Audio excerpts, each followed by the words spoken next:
आज हम अध्याय 6 की प्रश्नावली 6.4 के एग्जाम्पल 23 को देखने जा रहे हैं, जिसमें कहा गया कि f3.02 का सन्निकट मान ज्ञात कीजिए, जहां fx बराबर ये बहुपद आपको दिया गया है।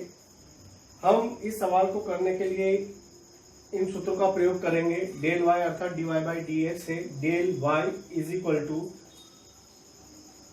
fx plus del x minus fx। Del y अर्थात dy परिवर्तन जो फिजिक्स में यूज किया जाता है। fx प्लस डेल x, इसको स्मॉल डेल x के रूप में भी व्यक्त किया जा सकता है। कई किताबों में इसका भी प्रयोग किया गया है। हम यहाँ पर डेल x का प्रयोग कर रहे हैं, fx प्लस डेल y। और जहां पर डेल y की वैल्यू क्या होगी, del y is equal to f dash x del x। अब इस सवाल को हल करने के लिए हमने यहाँ पर स्टार्ट किया है। माना कि x बराबर 3, जो पूर्णांक भाग है उसको हमने x माना है, और जो अपूर्णांक भाग है उसको हमने 0.2। तब f3 plus 0.2 is equal to fx plus del x। और यहाँ पर हमने वैल्यू लिखी है fx प्लस डेल x, अर्थात जो फॉर्म और फॉर्म में हम करते हैं, x की जगह हमने कितना पुट किया है, x प्लस डेल x। ये देखिए आप काय में इस बहुपद में fx बराबर 3x square plus 5x plus 3 में। अब हमें इसका मान निकालना है। आइए हम इस सूत्र की मदद से इसका हल करते हैं। इसको सुधार के हमने 0.2 लिखा था पूर्व में, तो 0.02 है प्रश्न में। ये वैल्यू आपके पास है। सूत्र हमने पहले ही डिस्कस कर चुके हैं। इस सूत्र के आधार पर हमने fx प्लस डेल x की वैल्यू ये निकाली। इसमें fx की वैल्यू प्रश्न में दी गई है हमें 3x square plus 5x plus 3, ये लिखा हमने, प्लस f डैश x का अर्थ है इसका डिफरेंशिएशन। तो ये आपके पास प्राप्त होगा 6x प्लस 5। और डेल x अर्थात ये ऊपर वाली राशि समीकरण नंबर 1 से। अब ये जो पद आपके पास प्राप्त हुआ, इस पद में x की जगह हमने 3 पुट किया है और डेल x की जगह 0.02 इस पूरे पद में। इसको हल करेंगे हम तो 45 प्लस ये एडिशन किया हमने, मल्टीप्लिकेशन प्लस एडिशन, तो 23 इंटू 0.02। इसको हल करने पर आपके पास प्राप्त होगा f3.02 की वैल्यू 45.46। आइए अगले प्रश्न को देखते हैं। अध्याय 6 में ही हम पेज नंबर 240 प्रमेय नंबर 4 सीबीएसई बुक पर हम थोड़ा सा ध्यान केंद्रित करते हैं, जिस पर आधारित हम ये 2 प्रश्न करने जा रहे हैं। f डैश सी अर्थात प्रथम अवकलज बराबर 0, f डबल डैश सी अर्थात जो वैल्यू हम निकालेंगे उसको रखने पर लेस देन 0 हो, तो x बराबर c स्थानीय उच्चतम एक बिंदु होता है। इस दशा में f का स्थानीय उच्चतम मान fc है।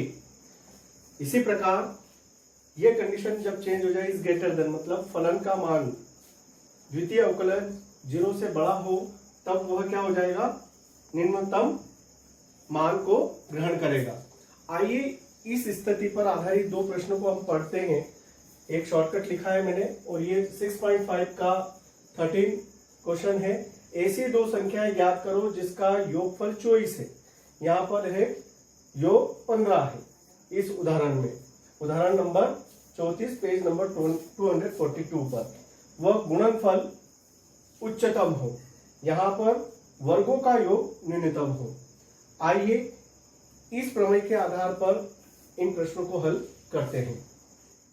ये इन दोनों प्रमेय के आधार पर हमने दोनों प्रश्नों को एक साथ हल करके आपको समझाने का प्रयास किया है। यहाँ पर हमने माना कि पहली संख्या x और दूसरी, चूंकि योगफल उसमें कितना दिया है 24 माइनस x। इसी प्रकार से इस प्रश्न में हो जाएगी संख्या x और 15 माइनस x, तथा वर्गों का योगफल sx। इसी प्रकार से गुणनफल कितना हो जाएगा sx।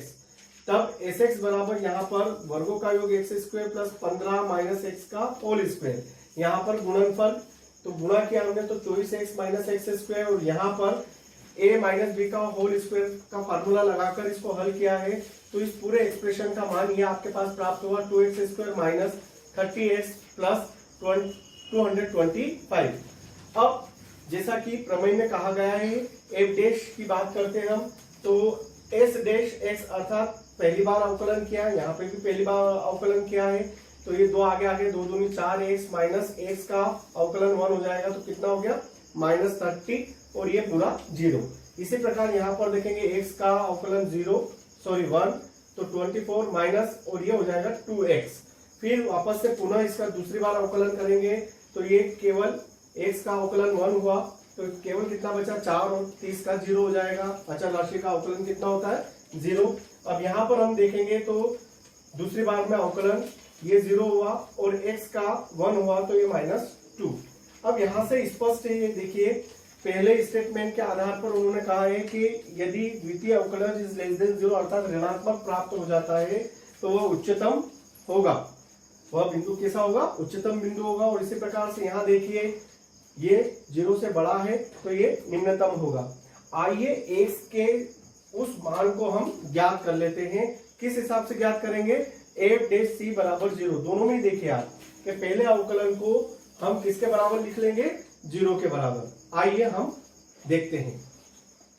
ये देखिए हमने x की वैल्यू फाइंड आउट करने के लिए x' बराबर 0 अर्थात जो पहला मान आपके पास अवकलन का प्राप्त हुआ 4x - 30 उसको हल किया तो x बराबर 15/2 और उसको लिखा है कि अतः संख्याओं के वर्गों का योग न्यूनतम होगा। न्यूनतम फाइंड आउट करने के लिए कहा है न्यूनतम होगा जब पहली संख्या x बराबर 15/2 और दूसरी संख्या भी 15/2। ये मैंने सीधे लिखी है, आप यहाँ पर मान रखें 15 - 15/2 तो 15 दूना 30, 30 - 15 15/2 प्राप्त होगी।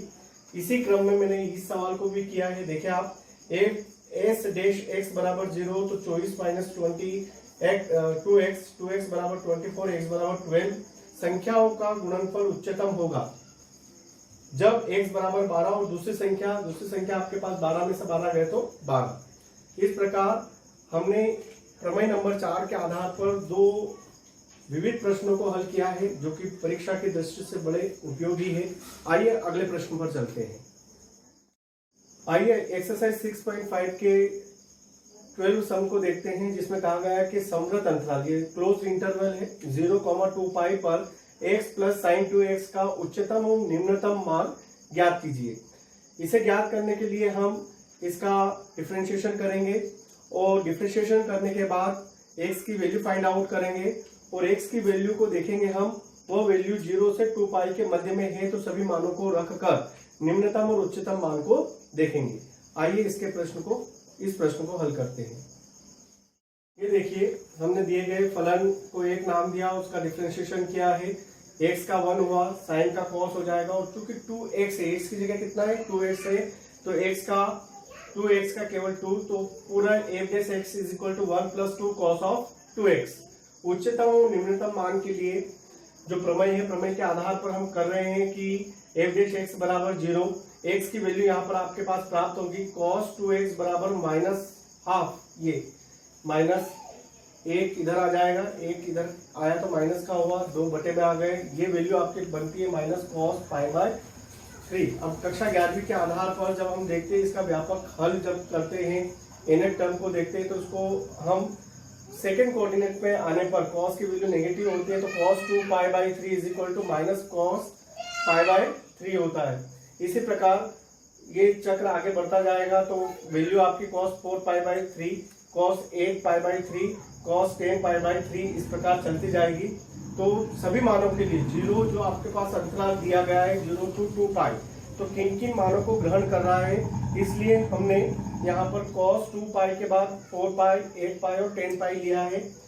अब हम सभी जानते हैं कि cos से cos कैंसल तो 2x बराबर 2 π/3, इसी क्रम में 4 π/3, इसी क्रम में 8 π/3 और 10 π/3 रहेगा।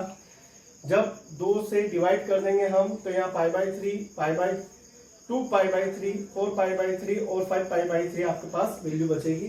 अर्थात जो अंतराल आपके पास दिया गया है ये अंतराल 0 to 2 पाई, इसके बीच में आपके पास वैल्यू π/3, 2 π/3, 4 π/3, 5 π/3। अर्थात अब जो दिया गया फलन है, इस फलन में हम क्रमशः x की वैल्यू 0 से लगाकर 2 पाई तक रखने जा रहे हैं। देखिए हमने रखा है f0 मतलब x की जगह 0 रखा है तो x बराबर 0, साइन 0 बराबर 0, π/3 तो π/3 और साइन 2 पाई को हमने लिखा है, आप देखिए 180/3 तो कितना हो जाएगा आपका 6 × 18 मतलब या आपकी 60 की वैल्यू, 60 की वैल्यू पाई बाय √3/2। इस प्रकार एक पाई बाय 3 पर हमारे पास वैल्यू हुई पाई बाय 3 प्लस √3/2।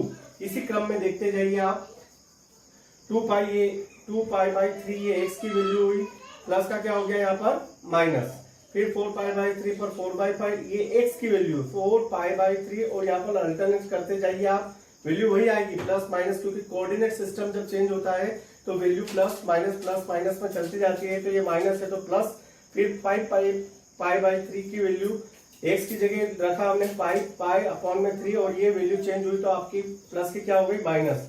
फिर लास्ट वैल्यू आपका अंतराल 0 से स्टार्ट किया था, 2 पाई पर जा रहे हैं तो f 2 पाई, अर्थात x की जगह 2 पाई प्लस साइन 4 पाई। 4 पाई को जब आप देखते हैं फिर 11 पर जाएंगे तो हमारे पास फार्मूला होता है, एक फार्मूला होता है आप लोगों को याद हो, साइन 2 360 प्लस थीटा। अब यहाँ देखें तो 720 होता है, तो ये कितना होता है साइन थीटा। अब यहाँ पर जब थीटा की जब हम बात कर रहे हैं तो यहाँ थीटा आपके पास क्या बचेगा 0, तो साइन 0 है और वैल्यू आपके पास क्या बची 2 पाई। तो अतः फलन जो दिया गया फलन है आपके पास ये x बराबर 2 पाई पर उच्चतम मान क्या ग्रहण करेगा 2 पाई, और x बराबर 0 पर न्यूनतम मान क्या ग्रहण करेगा 0। इस प्रकार हमने आज के इस वीडियो में बोर्ड परीक्षा में पूछे जाने वाले अति महत्वपूर्ण प्रश्नों को आज हल कर लिया है। धन्यवाद।